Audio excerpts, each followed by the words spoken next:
Good evening to you, and thank you for joining us for News 10 on My Fox 10. I'm Rondrell Moore in for Patrice Dayton. A significant part of U.S. military history remembered in Clay County.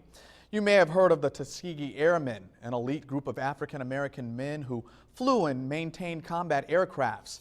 That's where a Brazil native made a name for himself and a legacy that flies high. News 10's Aaliyah Blackburn joins us now. So Aaliyah, very cool story. What did you learn? Rondrell, the Clay County Historical Society holds meetings every month, but this month included a special guest.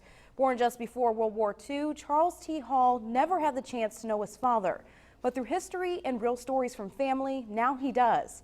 And tonight he returns to his father's hometown to share more about not only his legacy, but the community that meant so much to him.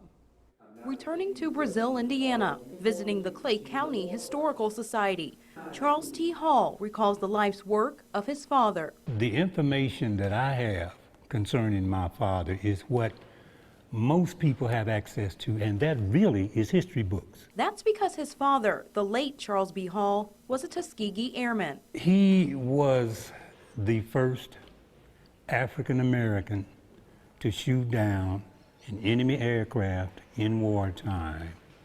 It was World War II. He shot down a German Focke-Wulf 109. That's him in his football uniform. But it's more than just pages in history books.